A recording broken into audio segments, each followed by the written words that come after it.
Reboot. Is there any word more thrilling to the human soul?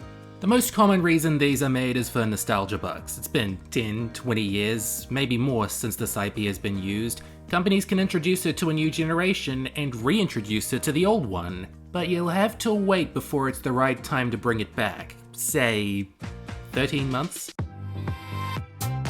My Little Pony: Pony Life came out way too soon. Bronies had spent 9 years following along to a slice-of-life fantasy epic hybrid, only for it to end and be almost immediately replaced with something simpler.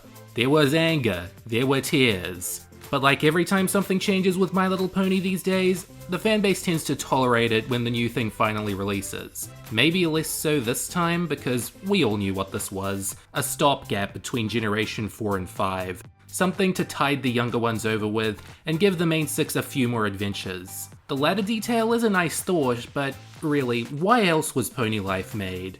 The developers of Pony Life were Whitney Rolls and Katie Chilson. Both were Hasbro writers who had contributed to Gen 4 in small ways, writing online shorts for Friendship is Magic and Equestria Girls. But you might know Whitney for also writing for Hasbro's moderately successful series Hanazuki Full of Treasures, and Katie for moving to Nickelodeon after all this to work on Middlemost Post. Their job was to make a new show featuring the Friendship is Magic cast and make it quickly and snappily. While Friendship is Magic was set to end in the fall of 2019, Gen 5 had already been in development for a little while. Not in the form it would eventually become though. This is pre-alpha Gen 5, when it was meant to be the main 6 again but slightly different. What I'm saying is, the staff of Pony Life must have known, from the day they were brought on board, that this project was intended to bridge the gap, small as it may be. People's first exposure to this new project came from a string of ominous Instagram posts. It's not how you look, it's how you feel. How you feeling about a whole new look. And then, the trailer. November 12th, 2019 is a day that'll live rent-free in my head forever, because this trailer is hilarious. I can't play the music they chose, but it's a Lizzo song with hell in the title. Most of it is just watching this new line of toys bobbing their heads to the music, with the trailer text, "When your crew looks good and feels good, it's all good." What do they mean by that?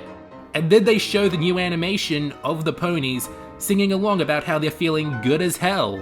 If there was any fly on the wall when they were pitching this promo, report directly to me. I can't understand a single creative decision behind this, especially as a first look. And you know, I thought I was running out of Tchaikovsky music for the pony videos, but no, this fits like a glove. The main point of criticism most skeptics had was that it looked like they were capitalizing on the success of Teen Titans Go. That was a pervasive criticism of a lot of reboots around this time, that they would remove all the edges and give everyone chibi makeovers. Teen Titans Go was definitely a trendsetter in how cartoon reboots would conduct themselves, for better or for worse, and that's what I was expecting Pony Life to be, just silly jokes with basic character designs. Fine for a laugh if it doesn't outstay its welcome by 11 years. And that's what it was. The first people who got a taste of it were the Canadians on June 21st, 2020, well before it premiered on Discovery Family that November 7th. Most everyone just saw clips of it on the internet though, because this show was made for a generation who isn't being raised on television as their main source of entertainment. It ended in just as quick a hurry on May 22nd, 2021, as promotion for the first G5 movie was due to ramp up. Less than 3 years since it ended, it no longer feels like anyone remembers it, and if they do, not fondly. But I like to see the good in something, so time to see what makes this good as hell. I will always love you, but you've ruined me! Easy now, Rarity. Did you miss this?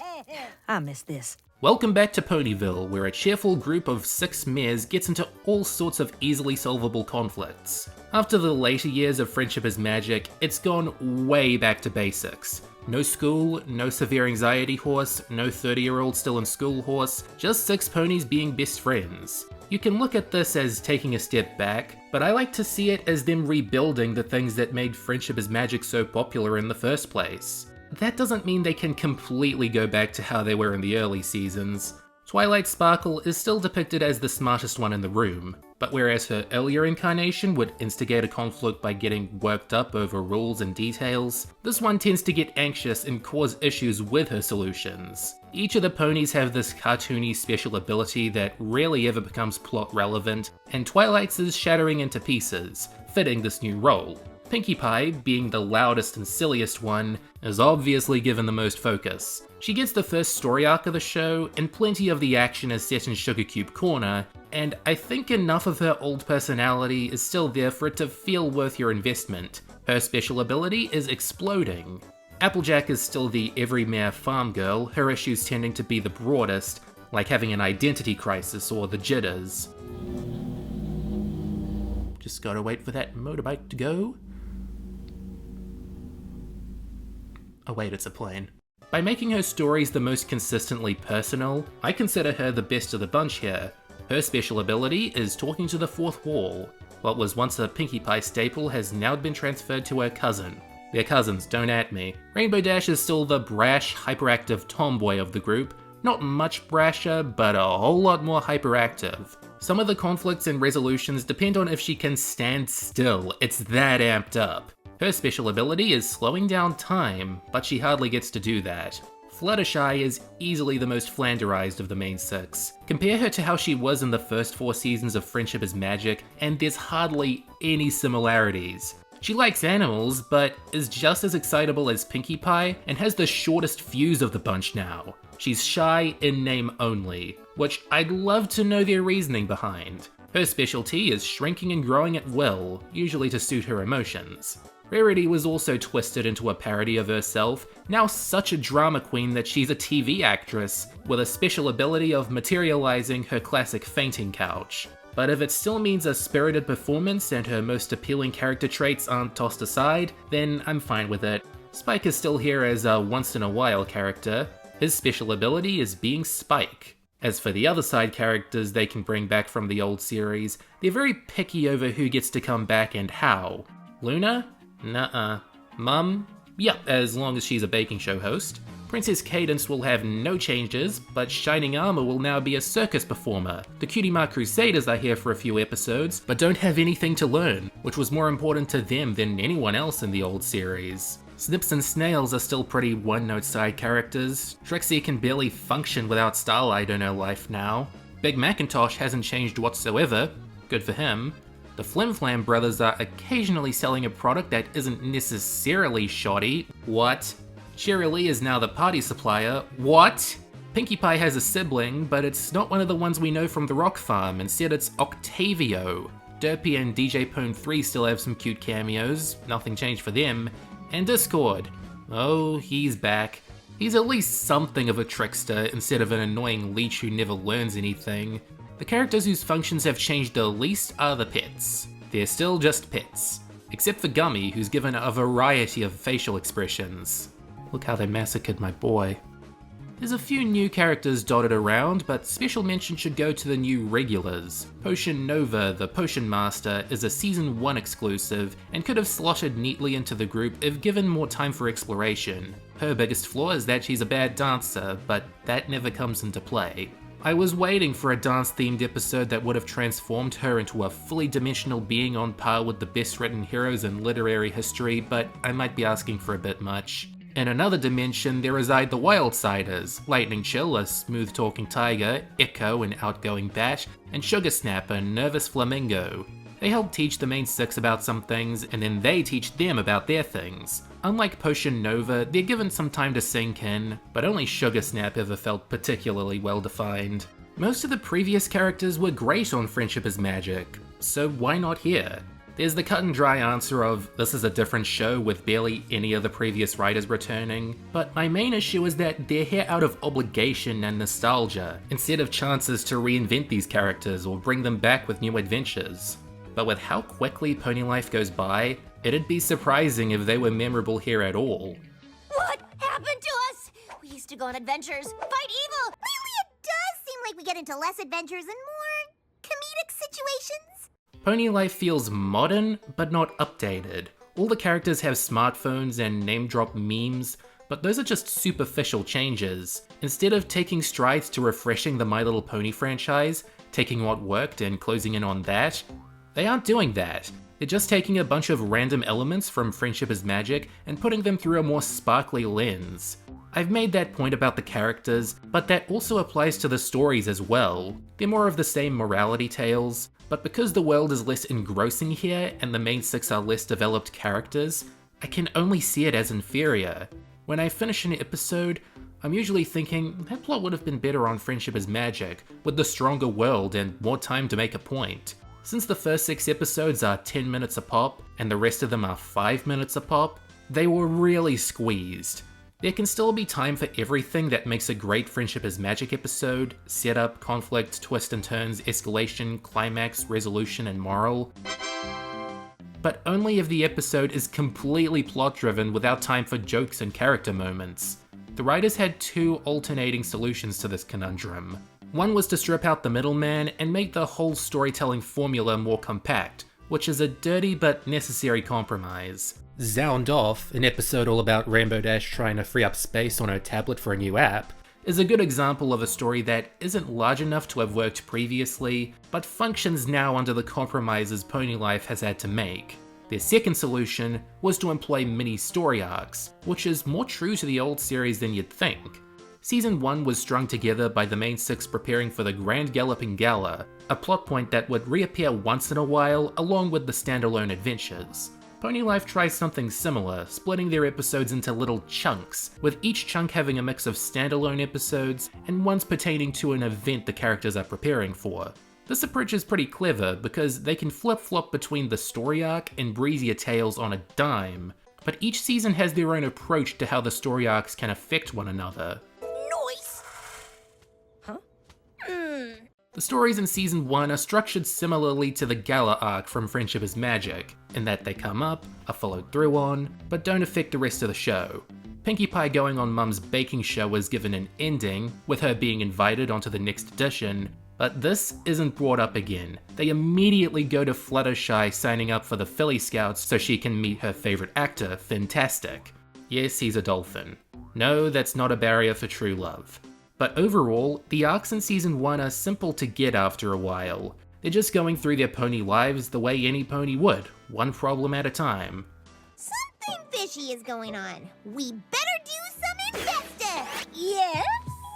Dating. Season 2 may be short, but it's a mild improvement over the first as far as writing goes. Here, the story arcs build on top of one another to create a flow of events. It starts with a cotton candy comet approaching the Earth, which is then followed by magic bubbles that leave behind gifts, one of these gifts sending the main 6 through time and eventually to the wild side where they meet these OCs. They stay in the main 6's dimension for a while, and then after a filler arc at the local fair, the main 6 put on a play, objects disappear, and they learn that Discord's stolen all the wishes that were cast on the Candy Comet, and it all ends with some Discord magic and coming around and reversing the changes he's made. That's the plot of Season 2. I can safely say that it has an overarching plot, where events flow into one another and build to something greater. It makes Season 1's approach of this happens, then this happens, then this happens look worse, even though I'm aware they were working up to the place they'd be here. I have more to like about Season 2, more to look forward to on a rewatch, and it's only 2 hours and 20 minutes in total. There are plenty of movies longer than this entire season, and that should tell you something, that it's wild they could leave a stronger impact than previously. It's taken me a while to bring up the art and animation on this show because it's kinda difficult to be positive about it. Sure, it's cute and colourful, and any animated production being finished is a huge accomplishment in its own right, but I'm not a fan of how it looks. The backgrounds are so abstract that they come off as flat, like they barely support the characters and props. And while every animated show has goofs and we can't expect them to have the time for endless retakes, whenever they mess up who has wings, it's bitterly ironic if you remember how big of a fuss Twilight Corn was. I don't want to be too hard on this art and animation, because it was popular and approved for a reason, I suppose.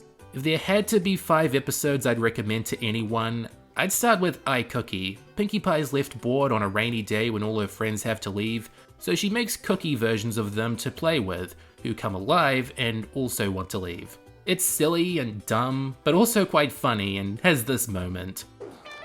Wow. What is this life and who am I in it? The de-stress ball involves a group problem. Applejack gets the jitters before a play, they all try to relax, all get the jitters, but then calm down when they realize they all understand what they're going through. It's a little like the last problem, but toned back a bit. How Applejack got her hat back is downright calm and collected. Applejack becomes a hipster when Rarity makes her hat a fashion trend, and she feels she's lost her individuality. Sounds silly, but remember, deep down, Applejack is a silly pony.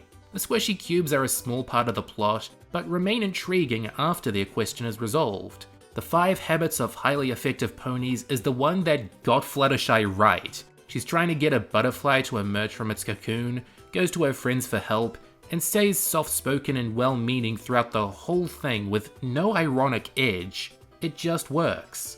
Mad Props is my favorite episode for a lot of reasons. The main 6 are putting on a play, but some magic force keeps making their props disappear. The show must go on, so they improvise a new story that makes as much sense as they want it to. There's a lesson in here to not let things you can't control bother you, and to keep moving forward as best you can, but it's delivered so comedically and naturally that it'll work better than the writer probably anticipated. And as for the worst episodes, there's a couple. Those that came out extra flash or unintuitive start with Ponies of the Moment. You're packing cupcakes and Rarity turns it into a viral video. It works in tandem with its sister episode, One Click Wonder, but by itself, it lacks the commentary on social media to be a complete lesson in it. Princess Probs is the first episode, so it's not a bad thing if it's one of the worst. Still, it's loud and annoying enough to leave you with low expectations for the rest of the show. Badge of Shame has something I never thought I'd see: Twilight struggling to follow instructions. They don't even seem that hard to follow, but I guess anything to make a story happen, right? Betrayal Les Troshan gets the Fantastic arc off to a rocky start, building it on a lie. It makes any progress they make in collecting badges feel worthless before they even start. Sick Day is their only real dip into gross out, so they must have known their limit. This apparently. The plot is pretty forgettable anyway, not much to say about it other than it's a yucky Sick Day episode. Discord's peak has Fluttershy almost putting her friends in danger on a volcano just to get Discord's attention. I had a hunch he was a bad influence on her. Game night sounds like fun, Twilight learning that her friends aren't as focused on rules as she is, but using a weather machine to shut them inside was a bit much. Funny idea on paper, but now I'm wondering why she has it, how dangerous it is that she has it, and what it means for the weather ponies if there are any in this universe. Bad thing number 3 is a long stretch of Rarity working herself up over superstition, and I mean really working herself up, going from 0 to 100 without any natural pace. Lesson's fine, but they rush the character motivations to get there. All bottled up as the result of Twilight getting into a fight with Owlowiscious and never wanting to go home. But she's totally fine getting stuck in a potion bottle with Applejack and not helping her get out when she's claustrophobic. Wow, this show really did Twilight dirty, making her have to learn how to feel when one of her friends is clearly uncomfortable in a creepy place, which I think should be instinctual. And lastly, Death of a Sales Pony is the worst of the new Fluttershy characterization. She becomes a mean, tyrannical boss to her own friends and is set to learn the same thing she did in Putting Your Hoof Down, except she doesn't, because this has a here we go again ending that negates any character growth. Except for all this growth, I guess. So that's Pony Life. If the worst list being twice as long as the best list is any indicator, I don't think this is a good show. Not the worst thing I've ever reviewed, but bottom 10 for sure. Even at its best, I know exactly what this is. Life support for Gen 4, keeping it alive as a means to let it die more peacefully. And I don't even think it did that as well as it could have. When it was announced, fans were offended that they'd revealed a sequel series less than a month after Friendship is Magic's finale, and when it ended, they were getting hyped for the new generation. It'll always be curious that Gen 4 went out with such a weird installment, one that took everything that had built up over the 2010s, scrunched it up and soaked it in memes. It's one of those shows that's good to put on for a laugh, but don't expect Friendship is Magic quality, not even later season Friendship is Magic quality. So, there's every completed My Little Pony cartoon done so far, and here they are ranked.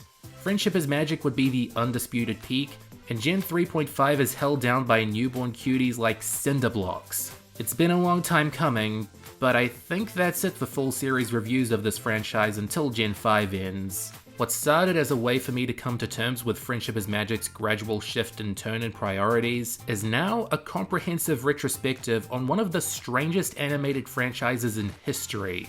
One day you might get something cute and meaningful, the next you'll regret ever knowing what a brony is. But not me. I'm proud to have had my say on the matter. Now go, rejoice, and spread the virtues of friendship. All 2 of them. While I find a horsey show to pick for my 90th review. Coming up on Cartoon Network, next, Looney Tunes.